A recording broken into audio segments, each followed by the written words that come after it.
টানা তৃতীয়বার জামায়াতে ইসলামীর আমির নির্বাচিত হয়ে শপথ নিয়েছেন ডাক্তার শফিকুর রহমান। বাংলাদেশের স্বাধীনতার পরে শফিকুর রহমানের সময় জামায়াত সবচেয়ে সুসময় পার করছে। তবে অতীতে অবস্থানটা এমন ছিল না। পূর্ব পাকিস্তান ও স্বাধীন বাংলাদেশে জামায়াতে ইসলামীর মোট ৬ জন আমির দায়িত্ব পালন করেছেন। তাদের মধ্যে গোলাম আজম ও মতিউর রহমান নিজামী অন্যতম।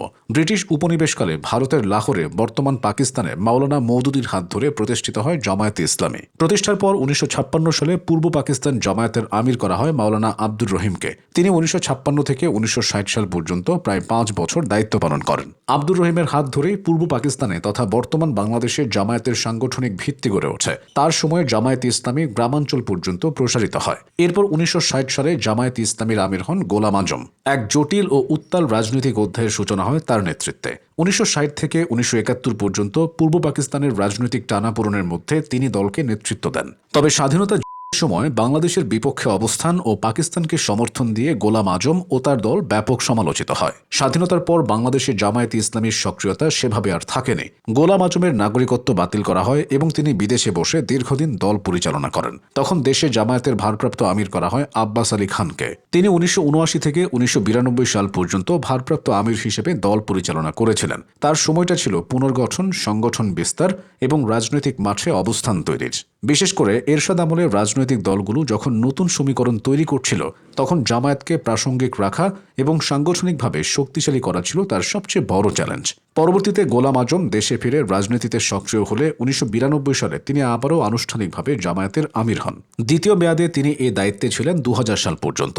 সে সময় দলটি রাজনীতিতে শক্ত অবস্থান তৈরি করে এবং আওয়ামী লীগ, বিএনপি দ্বিমুখী রাজনীতির ভেতর নিজের জায়গা খুঁজে নেয়। গোলাম আজমের দীর্ঘ নেতৃত্বের পর দায়িত্ব পান মতিউর রহমান নিজামী ২০০০ থেকে ২০১৬ সাল পর্যন্ত দীর্ঘ ১৬ বছর জামায়াতকে নেতৃত্ব দেন।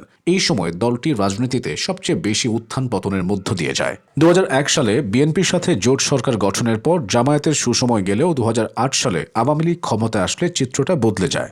অপরাধের অভিযোগ, গ্রেফতার, বিচার এবং সর্বশেষ এসব ঘটনার ফলে নিজামী যুগটি জামায়াতের জন্য কঠিনতম সময় হিসেবে বিবেচিত হয়। নিজামীর পর জামায়াতের আমির হন মকবুল আহমদ।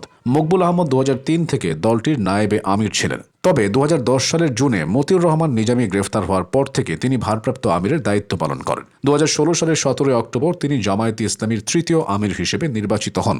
২০১৬ থেকে ২০১৯ পর্যন্ত তুলনামূলক স্বল্প সময়ে তিনি দল পরিচালনা করেন। তার নেতৃত্বের সময় জামায়াতকে সাংগঠনিকভাবে বাঁচিয়ে রাখা, রাজনৈতিক নিষেধাজ্ঞা ও বাধার মুখে দলকে সক্রিয় রাখা ছিল মূল কাজ।